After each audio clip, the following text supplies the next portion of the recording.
Hello and welcome to the Wall Winder second podcast. Thank you for everybody that watched our first podcast and for supporting me, and welcome to anybody who's watching my podcast for the first time. That footage you just saw in the opening scenes was of my front garden. Just thought I'd show you some of the things that were out in flower at the moment. My front garden has in theory a white and blue theme going on, just to keep it kind of nice and simple. It seems to work quite well in there, but you definitely get the odd rogue popping up, you know, like my peony, which is pink, but it just loves that spot, so I've given in and let it sit there. So anyway, so I have, well, in the first podcast I talked about finishing off Smitten cardigan. It's finished, it's done, here it is. I'll just show you the back. So very pleased with this. I think I said in the last podcast I was pleased with how the back was coming up, how the lines were lining up. So yeah, it's fitting nicely, it's working very well with navy dresses. I wear a lot of navy, and it feels nice. To be honest, it's slightly on the hot side now. We're sort of moving into summer, but it's going to be lovely when it gets cooler again. It feels nice and soft and comfortable. Yeah, nice and snuggly. It's knitted in double knit, so the pattern is Smitten by Lisa Richardson, and which is available on Ravelry, and the wool it was knitted in was Rowan's Island Blend double knit, which is discontinued, but you will find it still out there in some places, but any other double knit could be used as well for it, as long as you can get tension. So yeah, that's my first finished item for today. I'm hoping that we're going to get outside and enjoy the fresh air out in the garden, but at the moment we have sports day going on 2 doors down one way, and 2 doors the other way. They have the builders in at the moment, so yeah, it's been noisy in my garden this afternoon. However, they should all be done by mid-afternoon, and then we can get out there, hopefully enjoy a bit of the fresh air and a slight change of scenery. So yeah, fingers crossed we'll get on and do that. In the meantime, I'll start telling you about the first of my projects that I have nearly finished and not quite. So these are all projects that I've nearly finished. One sitting on the top, this is the Telen vest. So I'm going to come down, take a seat with you now and tell you a little bit more about that. Okay, right, I thought actually it would be more comfortable if I came and sat down. So, right, the next garment I wanted to talk to you about is the Telen vest, which I've nearly finished, and this hasn't taken me long at all, so let's tell you a bit about it. So we have got the Telen vest, there's a and this is by Chloe Furlow, and it is from the Blue Denim book, and there's a little booklet. It's got 4 patterns in it. The book's called Blue Denim, so they're quite cheap, those little booklets. I'm not sure if it's £3 or £4, something around that kind of, obviously it depends where you go to, but that sort of thing. And you can I would imagine you can probably buy the Blue Telen vest pattern on its own as well, for their own website or Ravelry. They're quite often available separately, although actually it's probably better value buying the booklet. But anyway, so lovely pattern, really enjoyed it. Slightly different without being at all challenging, very straightforward. So let me see, so you've got a very straightforward back, which is just a rib with the coloured stripe on the bottom, and then you come to the front and you have got an intarsia colour work for the V, and so with the intarsia you're just looping the yarns over, so you take your old yarn over the the yarn you've been using, which is your old yarn, over the top of the yarn you're going to start using, which is your new yarn, so it's old over new, and then pull that, bring up the new yarn from underneath so that the two yarns cross over like that. That stops your holes when you're changing colour on intarsia. Yeah, so, and then you just, as you can see, you just gradually take it out and then divide for the neck. I've brought the neckline up slightly, so we'll have to see how that looks. Yeah, just because I'm not very tall, I find necklines can be a bit too plunging on me, yeah, not particularly going for that look. So I think I'm going to pick up the rest of the stitches, do the V-neck. There's going to be the decreasing at the V-neck point in order to get that point, so there's usually a stitch that will come up the middle, and then the stitches decrease as they go into that point. And the armholes, I think, will need a little bit of blocking. They're just slightly not sitting as flat as I'd like them to, and obviously I can do the neckline as well if I feel that it needs it. I've done short row shaping again on the shoulders, so the short row shaping shoulders, talked about those on the last episode, and in fact I will, when I get a moment, it's going to probably be a couple of weeks away now, but I will get on and do a little tutorial video that I'll add on, telling you about, showing you how I do it. So the next time I've got something that I'm doing a short row shaping shoulder on, I'll do that, and I'll video it and talk you through it.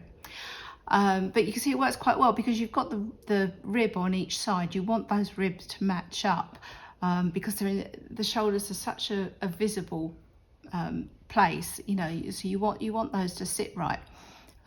So yeah, it means that I've been able to get the knit stitch on the front with the knit stitch on the back to line up together, so that gives that. So yeah, going very well. Really nice little enjoyable project to do over the summer, with something that's not woolly. It's made out of Denim Revive, which is a recycled yarn made largely from jeans, if my memory serves me right. So it's a nice yarn to knit with. It wears really well, so it's quite a good investment as a garment goes, and a great thing to wear in the summer. So yeah, I'm looking forward to getting that finished and wearing it. I'm hoping that I'll be able to show that to you on the next episode. So I think now what we'll do is I'll take you out in the garden and tell you about something that I've been doing in the garden. Right, we've just popped out into the garden. We come and have a little look out in the garden. There's my roses, there's some geraniums, foxgloves looking fantastic, a pyracantha at the back. Bluebells have gone over. Right, and what I wanted to show you is down here, right at the back. If you look up there in the trees, a wonderful elderflower bush, and there's lots of elderflower around at the moment, and the smell is really pungent in this warm air that we've got at the moment. And I have picked a handful of elderflower clusters, and I'll show you what I've been doing with them. So I have put 25 elderflower heads in this bowl, along with 4 lemons and dissolved sugar in boiling water, along with a little bit of citric acid, and left this now to ferment, stew for 48 hours. Right, 2 days later, and here we have the liquid having stewed for 48 hours. Now what I'm going to do now is drain it.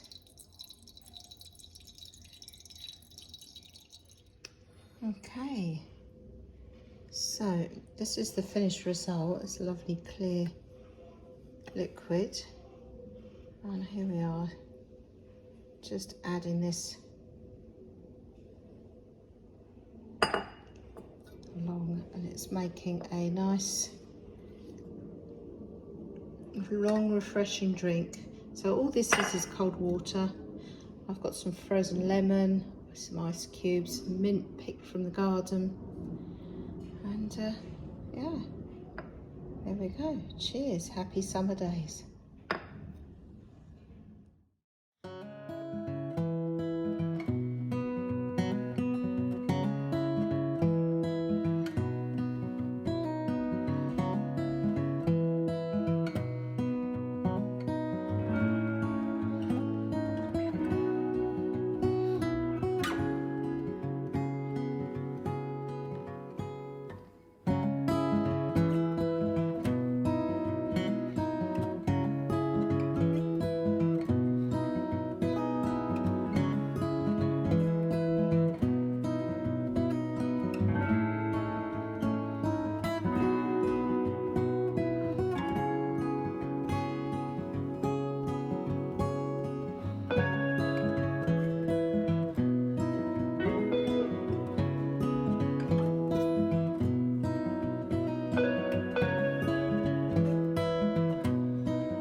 So here is the Angelou pattern by Martin Story finished.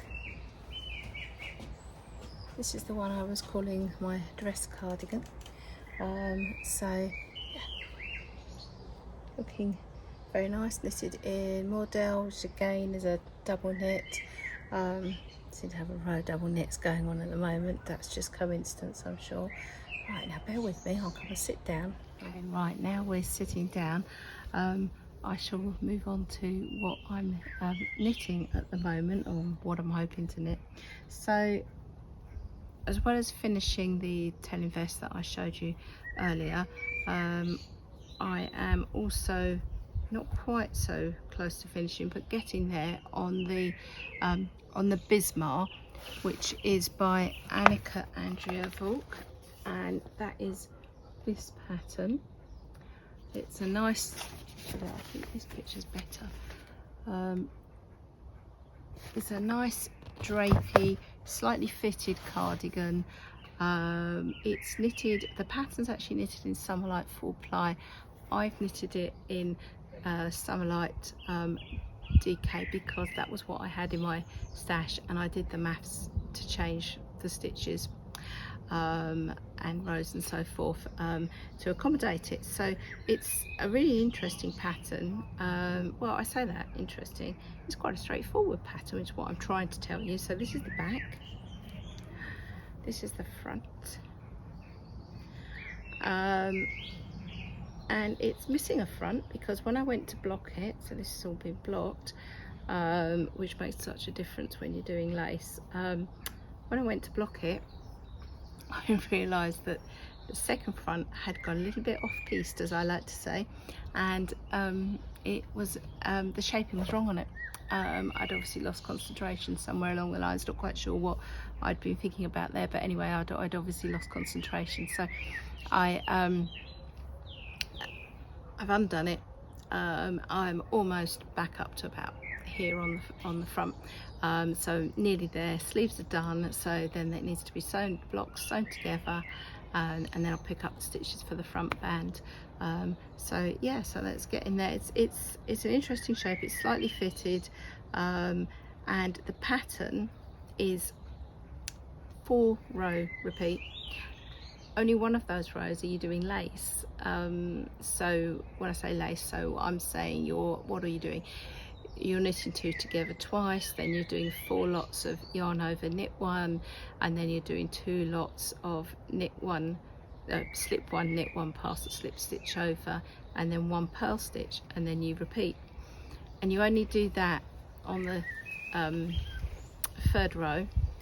1st row you're knitting, row 2 and row 4 you're just purling, and so it's just that 3rd row that you're doing the lace stitches. And as well as that, because you've got this purl row running down the middle, you know, when you get to that point on the pattern, if you're not ready to do a purl, in other words, it's not come after your 2 slip 1, knit 1, pass slip stitch overs, then you know you've gone wrong, which has happened a few times to me.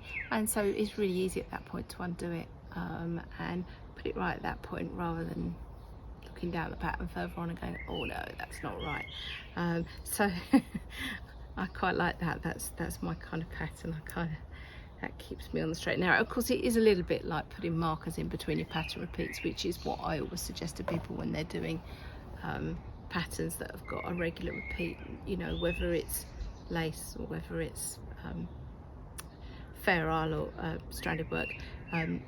Having your markers in between, it means you're only concentrating on what's going on in between the markers, and I find that quite helpful. So right, okay, so the other thing that I'm knitting, and I may, I'll tell you about that if I do it, I may start knitting this one as well. So I'm still thinking about that. So what's that pattern called? It is called Minimal, and it is a really straightforward. I know it's got the eyelets in it, but it's really straightforward. And so both those patterns are from Row magazine number 65. So what else am I knitting? Well, what I'm swatching for Toaster Tea, which is a popular pattern that a lot of people are knitting at the moment, and the original pattern is in double knit, and she's holding 2 strands of 4-ply together, and excuse me, I'm going to take this off because I'm getting a little bit warm. The sun has popped out. So she holds 2 strands of 4-ply together, and I swatched for that. I'll show you my swatch. And swatched for that, and it made quite a thick fabric, which I know is the idea, and it is nice and drapey because it's knitted on quite loose needles, but I wasn't so keen on how that was going to look on me. So I thought, do I do the maths and convert it myself into a 4-ply, or wait? She said she was going to be doing it, so I thought, do I wait till then?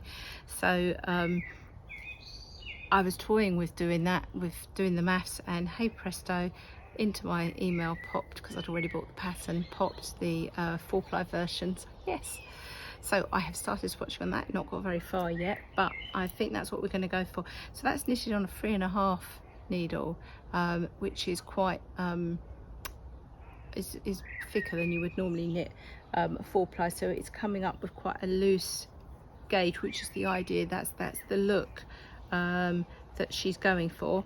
So it's knitted in the round, neck downwards, and there's a number of different variations. It starts off as a very plain t-shirt, as you can see from the picture, but then there's lots of variations, and there's photographs of people's variations, so that's quite interesting. So I just thought that would be a interesting something a bit different to do, and shouldn't take too long, something that hopefully I'll get knitted in time to wear through some part of the summer.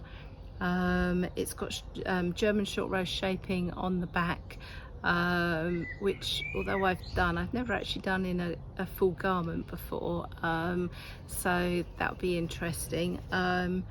yeah, it's we shall see how it goes, and I shall keep you updated, and hopefully that'll be something, if it doesn't get too cumbersome, that I can take on holiday, because it's quite light and because it's cool cotton to knit with. So right, well, that's all of our things. So thank you for joining me today, and I look forward to seeing you on the next podcast. And remember, if you liked us, please subscribe, like, that would be amazing. All right, thank you, take care, bye bye.